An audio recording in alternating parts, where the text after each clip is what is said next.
اور میرے ساتھ موجود ہیں پروفیسر احمد حماد. دیکھتے ہیں آج وہ ہمارے لیے کون سے پیغمبر یا نبی کا واقعہ لے کے آئے ہیں, ان کی جانب چلتے ہیں. بسم اللہ الرحمن الرحیم. رب اشرح لی صدری ویسر لی امری واحلل عقدۃ من لسانی یفقہوا قولی. قصص الانبیاء کے سلسلے میں آج سیدنا اسماعیل علیہ السلام کا ذکر ہوگا. کل ہم نے سیدنا ابراہیم علیہ السلام کا ذکر کیا اور اس میں آتش نمرود کا ذکر کیا, اور وہ جو صنم خانہ آپ نے مسمار کر دیا تھا اس کا ذکر کیا, اور آپ کی قوم جو بت پرست تھی اس کا ذکر کیا. ان تمام واقعات کا ذکر کیا, اور اس کے بعد پھر جب دربار میں ملاقات ہوئی نمرود کے ساتھ ابراہیم علیہ السلام کی, تو آپ کا جو مکالمہ ہوا نمرود کے ساتھ, اس مکالمے کا ہم نے ذکر کیا. اور اس کے بعد پھر سیدنا ابراہیم علیہ السلام کی ہجرت ہوتی ہے. وہاں سے جو ہے وہ جب جان کا ایک خطرہ پیدا ہوا تو اللہ تعالیٰ کا حکم ہوتا ہے انبیاء کو, رسول کو, کہ آپ وہ جگہ چھوڑ دیں, کیونکہ ایک بڑی اسکیم ہوتی ہے, بڑا منصوبہ ہوتا ہے جس کو پایا تکمیل تک اللہ تعالیٰ نے اپنی حکمت کے ساتھ پہنچانا ہوتا ہے. تو سیدنا ابراہیم علیہ السلام بھی وہاں سے رخصت ہوئے. اس سے قبل کہ ہم وہاں سے رخصت ہونے کے بعد کے واقعات آپ کی خدمت میں بیان کریں, 2-3 باتیں امپورٹنٹ ہیں. ایک تو یہ کہ اللہ تعالیٰ کی جو جستجو تھی کہ حقیقی معبود کون ہے, سیدنا ابراہیم علیہ السلام نے اس کے لیے خود بھی تگ و دو کی. یعنی وہ واقعات جو سارے آپ نے سنے وہ بھی ذہن میں رکھیے گا کہ کس طرح نمرود کو لاجواب کیا اپنے مکالمے سے, اور کس طرح آپ نے وہ بستی والوں کو لاجواب کیا جب مسمار کیے, سارے اصنام بت مسمار کیے. تو یہ ذہن میں رکھیے گا. تو خود آپ کے اندر بھی ایک جستجو تھی کہ اچھا یہ تو نہیں ہے, پتھر تو نہیں ہو سکتے, خدا پھر کون ہے خدا. تو اس ضمن میں سب سے پہلے ایک چمکدار ستارہ آپ نے دیکھا تو آپ کے دل میں گمان گزرا کہ یقیناً یہ خدا ہوگا. جب وہ اس کی چمک دمک ماند پڑی تو آپ نے سوچا کہ یہ تو ہو نہیں سکتا, جو غروب ہو جائے وہ کیسا خدا. اس کے بعد پھر چاند, ایک دن آپ نے دیکھا چاند, تو چاند پہ گمان گزرا, وہ بھی غروب ہو گیا. پھر سورج دیکھا اور سورج پہ گمان گزرا اور وہ بھی غروب ہو گیا. اور جب یہ تینوں آپ نے ٹیسٹ کر لیے اپنی آنکھ سے, یعنی مظاہر فطرت کو اچھے طریقے سے اسٹڈی کرنے کے بعد آپ اس نتیجے پہ جب پہنچے کہ یہ تو خدا نہیں ہو سکتے, تو پھر کیا نتیجہ مزید, اس نتیجے میں سے مزید کیا آپ نے ایک نتیجہ نکالا, وہ یہ تھا کہ خدا پھر وہ ہے جس نے سماوات اور آسمان اور زمینیں یہ سب پیدا فرمائی, ان کی فطرتوں کا پیدا کرنے والا ہے. تو میرا چہرہ اس کی طرف ہوگا جس نے ان زمین و آسمان کی فطرتوں کو پیدا کیا ہے. تو انی وجہ, تو یہ جو دعا ہم پڑھتے ہیں یا ہم کہتے ہیں کہ نیت باندھتے ہیں جب نماز کی, تو نماز سے ایک اور بات بھی آپ کے ذہن میں آئی ہوگی کہ شاید نبی کریم صلی اللہ علیہ وسلم کے احکامات جو ہیں, جس کے بعد ظاہر ہے ہر مسلمان پہ فرض ہے نماز پڑھتے ہوئے جتنا ذکر سیدنا ابراہیم علیہ السلام کا ہے اتنا ذکر خود نبی کریم صلی اللہ علیہ وسلم کا ہم اس طرح سے جو ہے نا وہ یعنی نبی کریم صلی اللہ علیہ وسلم کے بارے میں, بلکہ میں یہ بات کہتے کہتے رک گیا ہوں. اس کی ایک وجہ ہے, ایک بات اور عرض کرتا چلوں کہ ایک صحابی تھے, انہوں نے نبی کریم صلی اللہ علیہ وسلم سے کہا کہ آپ بہترین انسان ہیں. تو آپ نے کہا کہ ابراہیم ابو الانبیاء وہ بہترین انسان تھے. یعنی ظاہر ہے ہمارے لیے تو ہمارے ملجا و ماوا اور وہ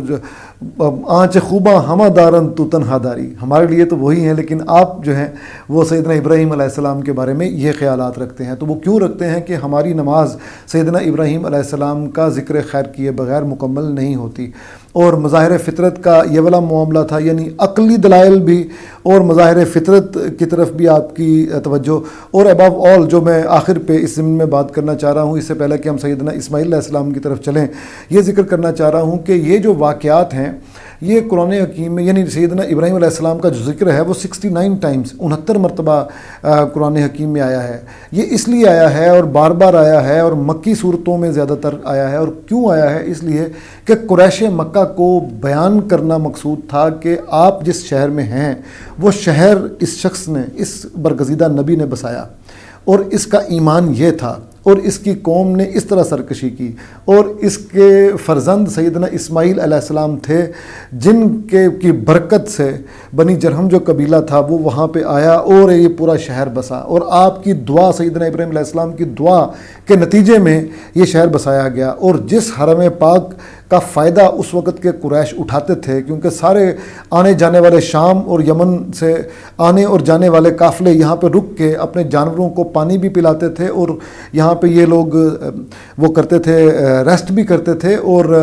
خانہ کعبہ میں بت بھی رکھے ہوئے تھے تاکہ پوجا کا بھی بندوبست ہو جائے۔ اس کا فائدہ ہوتا تھا نا، مالی فائدہ قریش کو۔ تو نبی کریم صلی اللہ علیہ وسلم یہی فرماتے تھے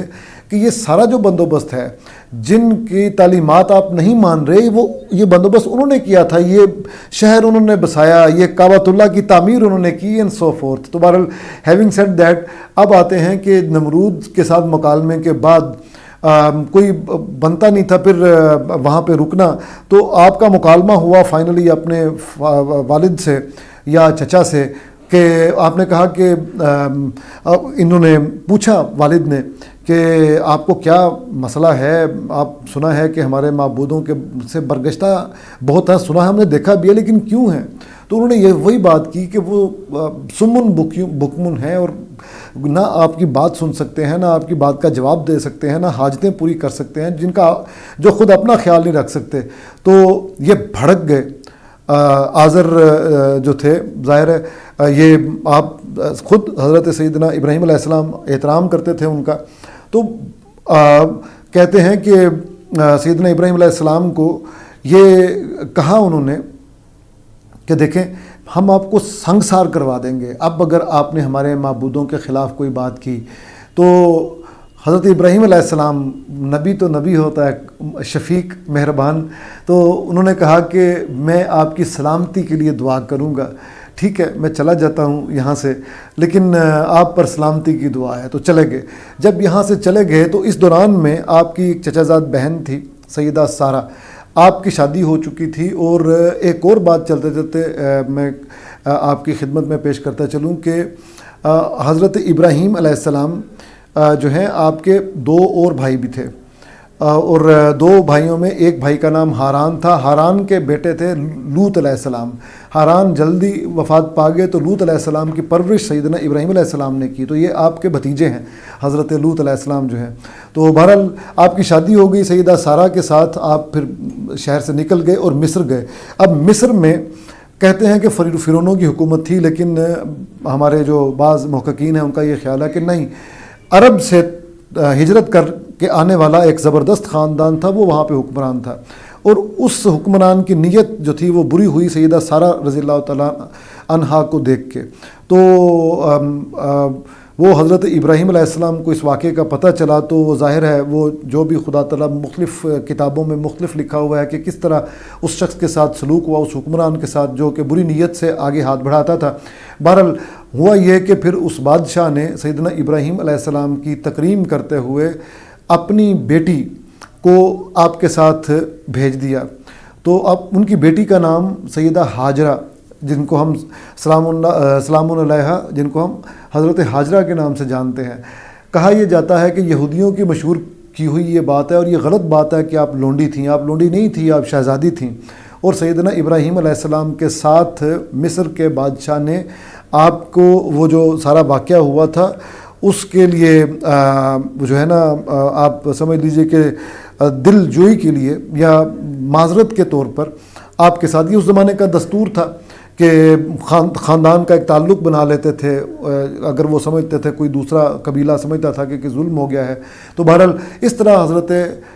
ہاجرہ آپ کے ساتھ آ گئیں۔ یہ واپس فلسطین آئے تو حضرت ہاجرہ کے بطن سے بیٹے ہوئے سیدنا اسماعیل علیہ السلام،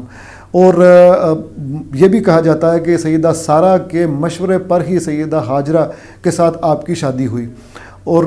وہ اس لیے ہوئی کہ سیدہ سارہ کے بطن سے کوئی فرزند پیدا نہیں ہو رہے تھے، اولاد نہیں تھی۔ تو جب سیدہ ہاجرہ موجود تھیں تو آپ نے مشورہ دیا کہ آپ ان کے ساتھ نکاح کر لیں، تو سیدنا ابراہیم علیہ السلام نے نکاح کیا اور اللہ تعالیٰ نے آپ کو اولاد جیسی نعمت سے نوازا۔ تو اب بعض لوگ کہتے ہیں کہ حضرت ابراہیم علیہ السلام کو جب بیٹا اللہ تعالیٰ نے عنایت فرمایا، پہلا بیٹا سیدنا اسماعیل علیہ السلام، تو آپ کی عمر 70 سال تھی، بعض لوگ کہتے ہیں کہ 83 سال تھی، 86 مختلف طرح کی ان کی 87 سال 87 ایئرز۔ تو جناب یہ واقعات آپ کے سامنے ہم نے رکھے ہیں آج، اور سیدنا اسماعیل علیہ السلام کی پیدائش اس کے بعد فلسطین سے سیدنا ابراہیم علیہ السلام کا اس طرف آ جانا جس کو قرآن حکیم نے واد غیر ذی زرع، یعنی ایسی وادی، ایسا علاقہ جہاں پہ زراعت نہ ہو، یہ بے آب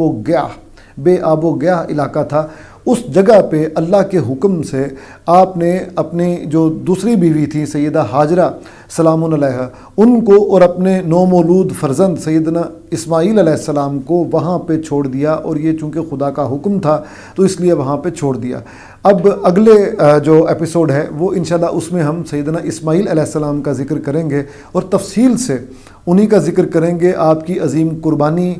جس کی یاد میں ہم بڑی عید مناتے ہیں۔ اس کے علاوہ وہ علامہ اقبال کا مشہور زمانہ شعر ہے کہ یہ فیضان نظر تھا یا کہ مکتب کی کرامت تھی، سکھائے کس نے اسماعیل کو آداب فرزندی۔ تو یہ جلیل القدر عظیم الشان فرزند، یہ جو بہت بڑے نبی، اور آپ کی سب سے بڑی شان یہ ہے کہ آپ کی لڑی سے، آپ کی اولاد سے ہمیں نبی کریم صلی اللہ علیہ وسلم کی ذات سے اللہ تعالیٰ نے وہ یہ نعمت دی، آپ کی ذات جیسی نعمت عطا فرمائی۔ تو ہم پہ، ہماری زندگیوں پہ یہ احسان ہے اللہ تعالیٰ کا کہ ہمیں نبی کریم صلی اللہ علیہ وسلم جیسی ہستی عطا فرمائی، اور یہ ہستی جو تھی یہ سیدنا اسماعیل علیہ السلام کی اولاد سے تھی۔ تو آپ کا ذکر انشاءاللہ اگلے ایپیسوڈ میں۔